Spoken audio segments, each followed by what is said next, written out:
Sometimes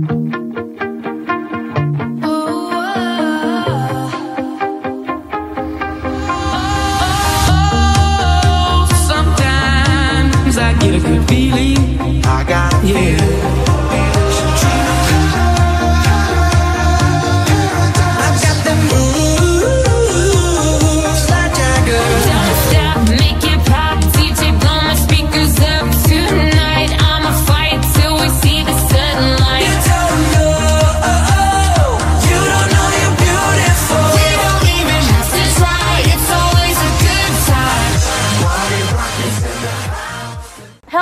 Guys, good afternoon sa inyong lahat. Galing dito sa amin sa Finland, from the most Christmassy country in the world. Happiest country in the world. So tara guys, punta tayo ng Lahati kasi mag-havikirwaka tayo or mamimili tayo ng pagkain doon sa Foodways kasi wala na kaming tinapay. So 2 weeks ago, nag-haviki kami. Naubos na yung tinapay namin guys. So sabi ko kay Nico na this is the best time na bumili ng pagkain doon. And let's see kung ano pang mga pagkain na pwede nating mabili doon sa Havikirwaka na pwede naming maluto dito sa bahay. Sobrang kapal ng snow dito sa labas ng bahay namin guys, as in. Kanina nag-snow work si Nico kasi sobrang makapal, but pinapalinisan namin actually itong yard namin guys sa kapitbahay namin. Binabayaran namin siya kasi meron siyang truck.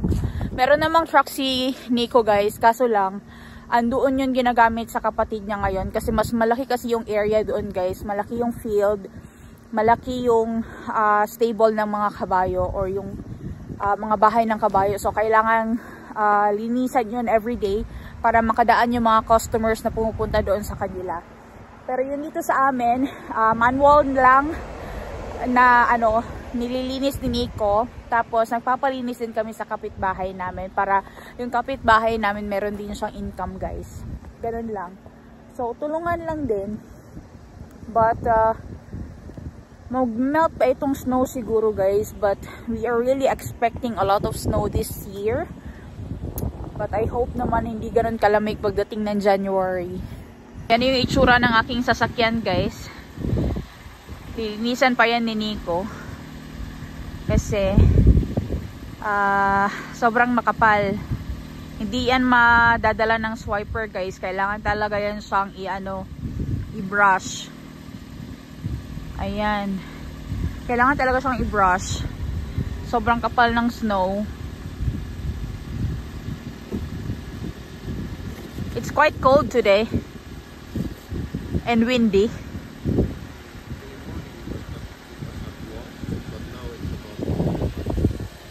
-2. It's only -2, but the wind makes it much colder. Yeah, so ganito ang ginagawa guys. Kiskisin mo talaga siya kasi mag-frost na kasi yan siya doon sa glass guys. Can we throw water? Hot water? Why? Why not hot water? It can break the glass. It can break the glass. But this is the best way to clean it. But when we have money, Daddy, we can build a shed in here. We can put the car there so we don't need to clean the car all the time, right?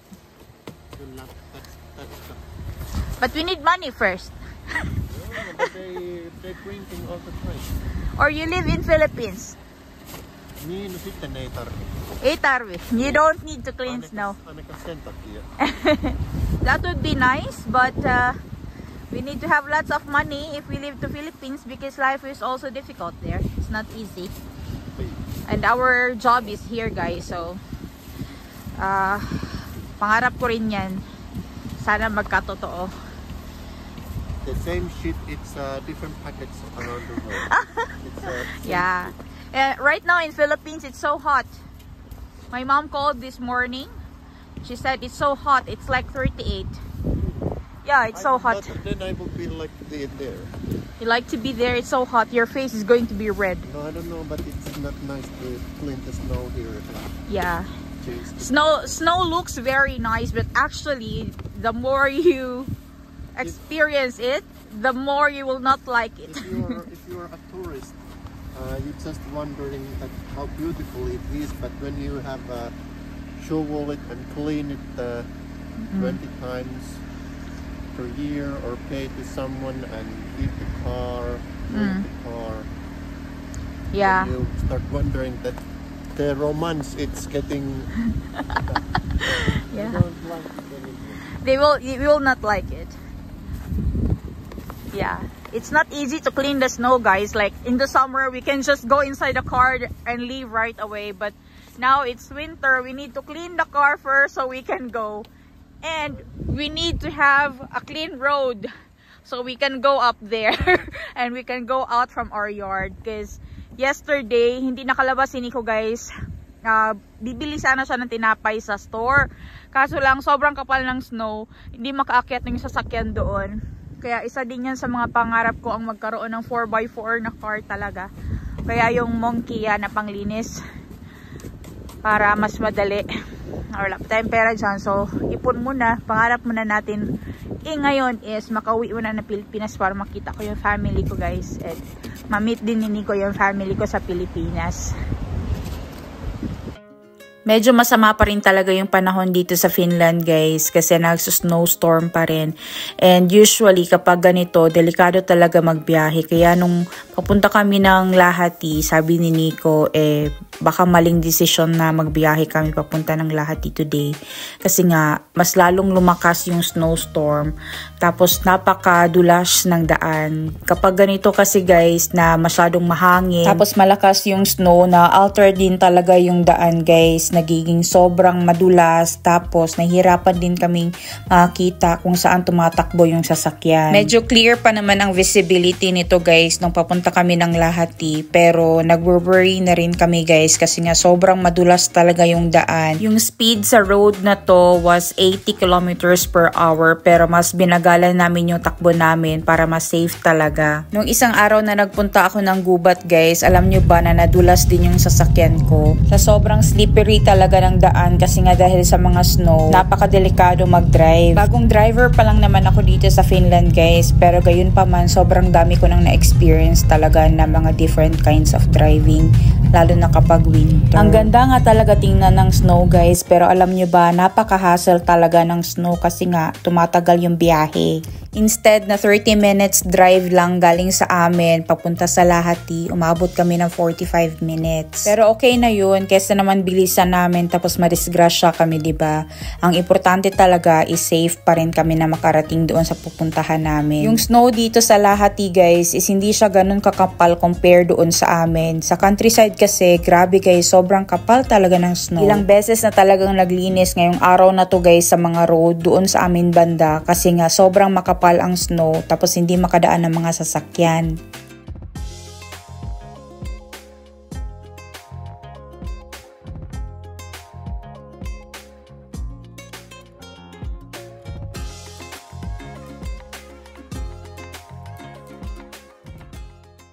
Nandito na ako sa loob ng Habit-Pero Makakaitan. Konti lang yung tao na namimili dito today, guys, kasi nga sobrang sama talaga ng weather, as in kitang-kita niyo naman kanina nung papunta kami dito. Sabi ni Nico, parang it's a wrong day talaga na pagpunta, pero sabi ko sa kanya na may pagpapabukas pa namin, hindi na pwede kasi nga mayroon akong trabaho bukas, guys. Tapos hindi din pwede na hindi ko lang ang magpunta dito kasi nga mahihirapan siya kasi sobrang dulas talaga. Kaya bukas kasi bubuhos pa ng mas malakas na snow, so mas makapal. Kaya today talaga ang the best time to buy the bread kasi wala na ko yung tinapay sa bahay. Sobrang daming tinapay, guys, andun pa, tapos sobrang konti lang ng tao, kaya pwede daw kumuha as much as we can sa mga tinapay. Oh my god, this is very bad visibility. Boy boy,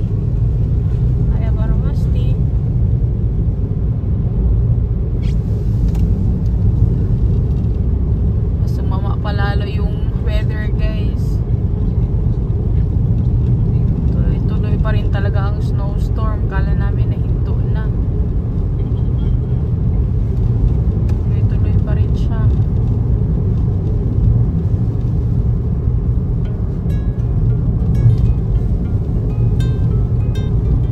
biglang lumakas yung hangin tapos yung snow nung pauwi na kami ng bahay. Tapos halos hindi na namin makita yung daan talaga. Pero dahan-dahan lang na nag-drive si Nico guys. Instead na 80 kilometers per hour, 60 lang ang takbo namin. Medyo mabagal na yun. Pero mas okay na yun guys kaysa naman madisgrasya.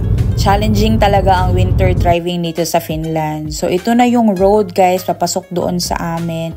And nalinis na rin talaga siya. Kita nyo sa gilid, sobrang kapal ng snow. Napakaganda talaga ng snow because it brightens everything. Sobrang liwanag talaga guys, papasok dito sa amin. In which hindi siya ganito nung mga autumn season kasi sobrang dilim talaga dito.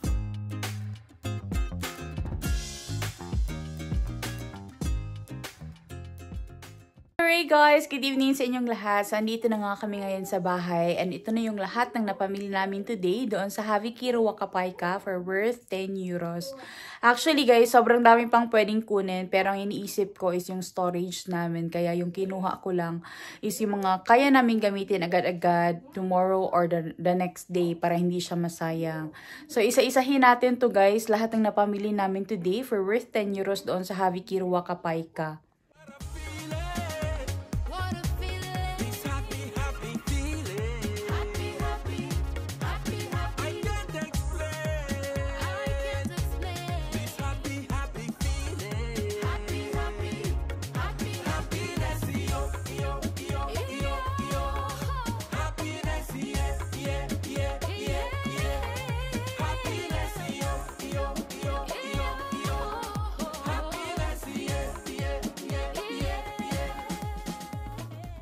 Sobrang dami niyang napamili namin guys doon sa Havikiro Wakapaika. Again, doon to sa Lahati guys, sa Kaupakatu 37. Is it Kaupakatu 37? Yeah, basta tabi siya doon ng PC Apo. And sobrang konti lang talaga ng mga tao na nagpunta doon guys. Kasi nga, masama nga ang weather. May snowstorm dito sa Finland. But anyway, sobrang dami ng pagkain na to guys. And hindi ko alam kung marami pang naiwan doon kasi medyo nasa hulihan ako pero may mga sumunod pa na mga tao. But itong kinuha ko guys is enough lang para sa amin talaga. Ang sinigurado ko lang is yung tinapay kasi yun yung wala dito sa amin sa bahay. Tapos yung pagkain ni Pimo kasi balak din talaga na bumili ni Nico ng different food para kay Pimo. Kasi yung food niya dati is hindi enough nutrition para sa kanya as of the moment kasi nga nag-hunting siya. But anyways, ito na nga lahat guys. Diba? Sobrang dami for worth 10 euros and halos na puno itong table namin. Ayan, sobrang dami guys. And gusto ko sana na merong mga grapes, ganyan. Pero wala silang stock guys. Kasi doon sa Haviki, kung ano lang ang meron nila guys na nakuha sa store, yun lang din yung may offer nila sa mga tao na pipila. Isang item pa lang dito guys, isolve na tayo sa ating 10 euro. As in, sobrang bawing-bawi na tayo. Kahit itong isda. So, meron tayong karne, may isda, may palaman sa tinapay, may gatas, may snacks, candies, vegetables, fruits, tinapay, mushroom, ano pa ba? Sandwiches, dog's food, herbs, salad, spinach, sobrang dami. So, meron tayo dito guys, urti, ulyo, karitsan. Ito siya guys, karitsan, ang ibig sabihin ng karitsan is yung bata siya na lamb. So, lamb meat ito. Tingnan nyo naman yung presyo, 11 euros and 18 cents. Of course, itong vlog na to guys, mapapanood nyo to sobrang late na. Kasi alam nyo naman na sobrang late ko talaga mag-post. But, ang per kilo nito is 49 euros and 90 cents. And 11.18 ito guys. Ito lang o yan o. 11.18. Dalawa or tatlong piraso lang siya na karne sa loob na slice. Ayan. So, nabili natin ito doon sa Haviki. And napakaswerte natin. Kasi sobrang mahal o. 11 euros and 18 cents. Ito palang bawing-bawi na tayo. Meron din tayo ditong isda or itong smoked salmon. Ilalagay na lang to sa oven guys. Diretso na to. Iwa-warm lang ito. Saan bang presyo nito? Alam ko ba sa mga salmon guys, mahal talaga yan. Kasi ito ang isa sa mga Pinakamahal na pagkain dito sa Finland guys, itong mga isda. Wala siyang price. But yeah, nakabili din tayo doon sa Haviki. And I don't know magkano ang salmon ngayon. Basta mahal ang salmon dito guys. Lahat ng isda mahal dito. Tapos meron din tayo ditong sinapi kingko. Ito siya is ham siya guys na meron siyang mustard. Ayan. So pampalaman ito ng tinapay natin. And meron din tayong pares dyan guys para sa tinapay. Meron tayo ditong salad. Ayan. Salati. Lalagay natin sa mga sandwiches. Tapos meron din tayo ditong cheese guys na paneer. Actually, pwede ito panghalo sa ulam. Like, kagaya ng ganyan, no. Lalagyan ng spinach, tomatoes, paprika, mga ganyan. So, meron tayong spinach, may paprika, diba? Kompleto na. Tapos, ito. Ang paneer is kind of cheese. Goat's cheese yata siya, guys, na very rich in protein siya. And it's a firm kind of cheese. Kaya, maganda ito siyang panghalo sa mga ulam guys. Or lutuin siya as it is na ganito. Na parang karne na siya pagkakaluto ba. Parang tofu. Pero cheese siya. Tapos meron tayong sabu suikale. Yung pampalaman sa tinapay guys. Pwede din itong ilagay sa tawag nito sa mga pizza, ganyan. Tapos meron tayong rosemary. Kumuha ako ng isang rosemary. Actually, sobrang dami pang mga herbs doon, pero hindi na ako kumuha. Itong rosemary lang ang kinuha ko. Tapos meron tayong baby spinach. Marami ding baby spinach doon, pero ito lang ang kinuha ko, isa lang. Tapos, mga tinapay guys. So, meron tayong pies. Merong croissants. Tapos, different kinds of bread. May kauralepa, tumalepa. Kaura means oats, guys. Ayan.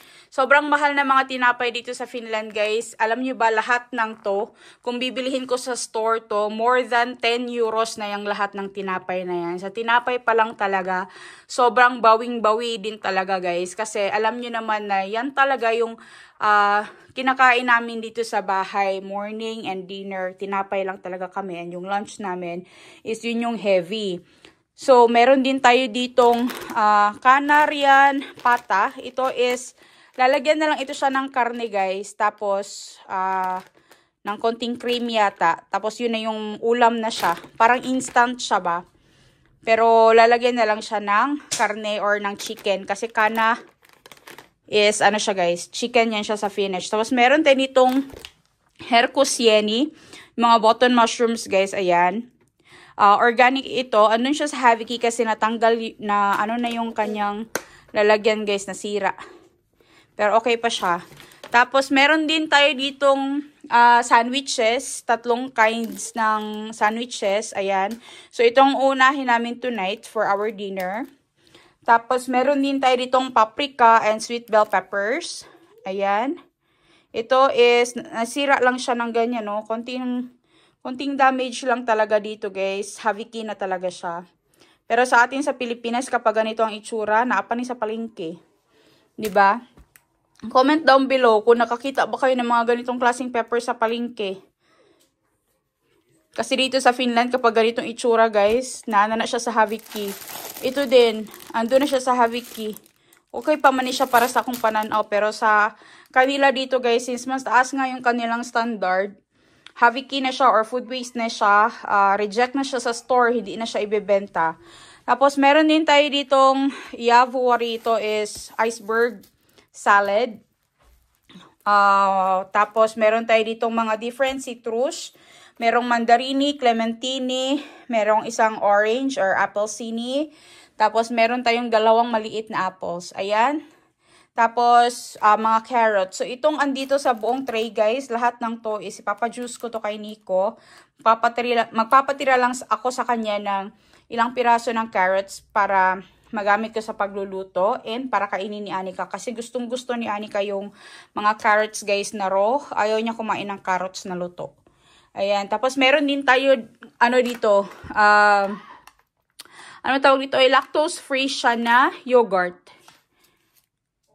Yogurt man yata or Runsas proteini or very rich in protein daw. Ayan o. Ayan. 2. Tapos meron tayong isang gatas na rasvaton. Rasvaton in Finnish guys is fat-free. Yan, may tuyuama, fat-free na gatas. Pero hindi siya lactose-free. So, hindi pwede si Nico niyan kasi kailangan ni Nico ng lactose-free. Kaya dumaan kami sa Sale kanina para bumili ng gatas. Kasi nga, matakaw kami sa gatas dito sa bahay. Tapos meron tayo dito mga pagkain para sa hayop guys. Meron tayong dog's food. This is for Pimo. So, dog's food for Pimo guys, meron tayo dito. Tapos, isang bag din ito guys, na meron siyang chicken and potato. Mas maganda ito sa kanya guys, kasi kailangan niya talaga ng different kind of food as of the moment. Kasi yung food na meron siya ngayon is medyo light. Sabi ni Nico, kailangan niya ng a little bit, heavier. Kasi nga, takbo siya ng takbo. Kasi nga, winter ngayon and it's hunting. Tapos, meron din tayo ditong mga... Ito siya guys, naka-open na siya. Lagay ko siya dito ha. Naka-open siya. Kaya siya andun siya sa Haviki. Actually, hindi natin to pwedeng kainin. Kasi ito is nuts ito. Na para sa mga ibon. Ayan o. Yan. Pagkain ito ng mga ibon guys. Mixed nuts siya and meron siyang beans. And ito ang pagkain ng mga ibon kapag winter. Kasi dito sa Finland, nag-feed talaga kami ng mga birds and different animals pagdating ng winter guys. Kasi wala silang food source. Kasi nga lahat is natabunan ng yelo. So ito is andun sa Haviki kasi nasira yung kanyang packaging. But kinuha ko ito guys kasi ibibigay namin to sa mga ibon. Meron kaming lalagyan ng pagkain ng ibon doon sa labas. Kasi natutuwa yung mga ibon guys kapag meron silang napupuntahan ng mga lugar kung saan nakakakuha sila ng pagkain. Ayan. So, meron din tayo ditong, ano pa ba hindi ko nakapakita? Dito tayo banda. Dito tayo banda, si Pimo is nakaabang. Akala niya merong sa kanya. Of course, meron talaga para sa'yo my dear. Tapos, meron tayo ditong 3 bags. Ito ng carrots. Tapos, meron tayong candies, guys. Mga lollipop. Ayan. Marami tayong lollipop. Tapos, merong Mantelli Rusina. Mantelli, guys, is almond. Rusina is... Sa Rusina, ano? Pasas ba yung raisins? Tapos, meron tayong cranberry. Dried cranberries. Tapos, meron tayong... limited edition na special grill na, ano ba to? Macadamia and cashew nuts. Ayan, mixed siya, macadamia and cashew nuts. Ayan. Hala, murag lami lagi ni siya ay. Parang papapakin ko na to agad-agad guys. Mahilig pa naman ako sa nuts and raisins. Kaya, ito is, pinag-isa ko na to siya dito guys, sa isang basket na to. Kasi dito ko nilalagay yung mga candies namin.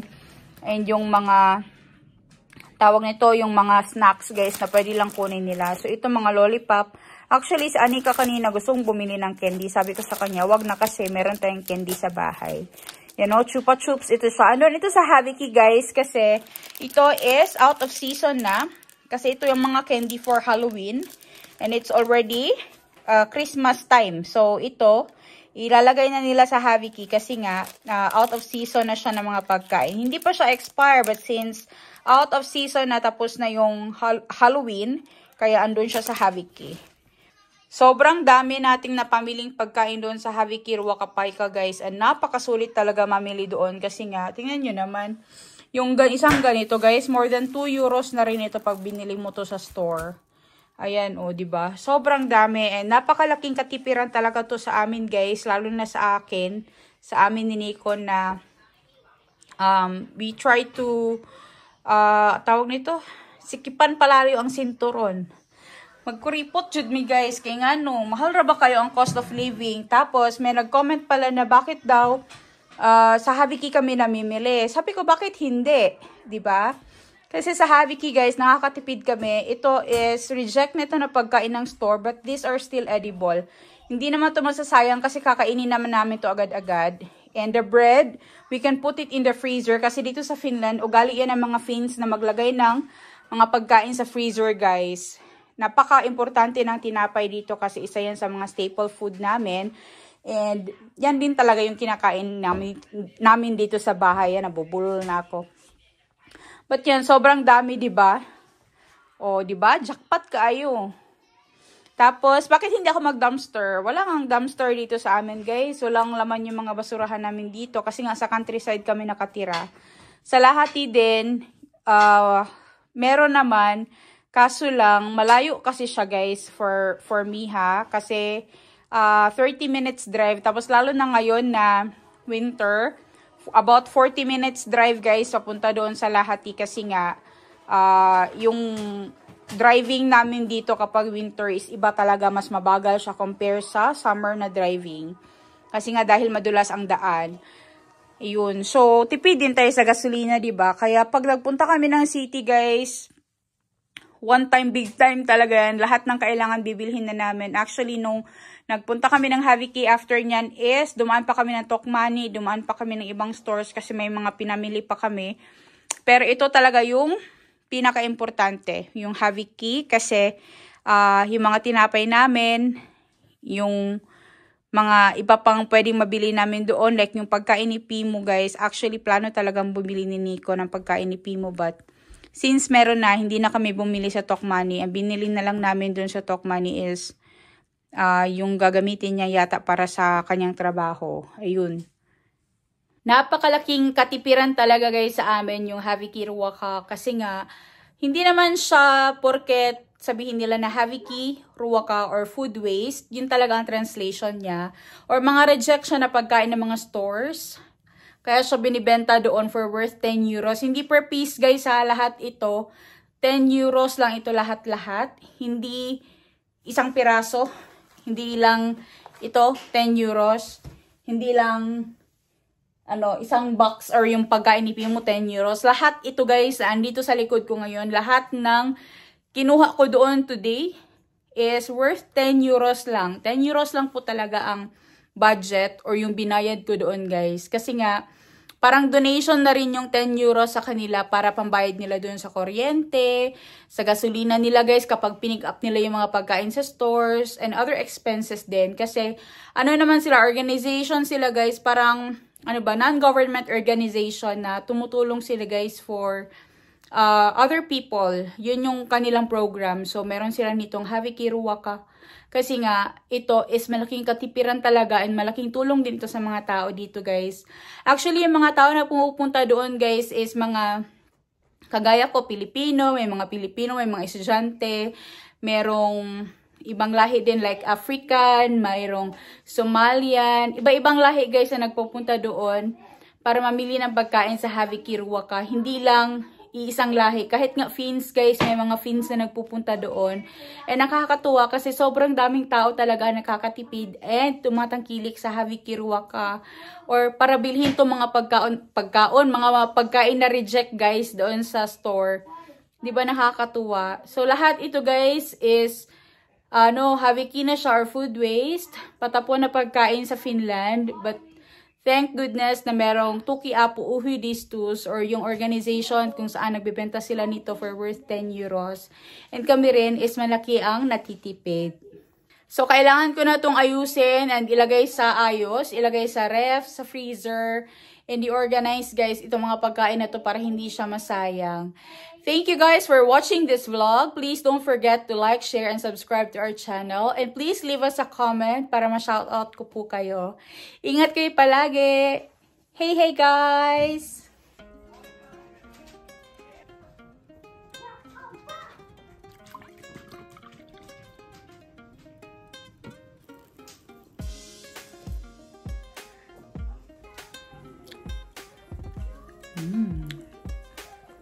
Amig kayo, guys.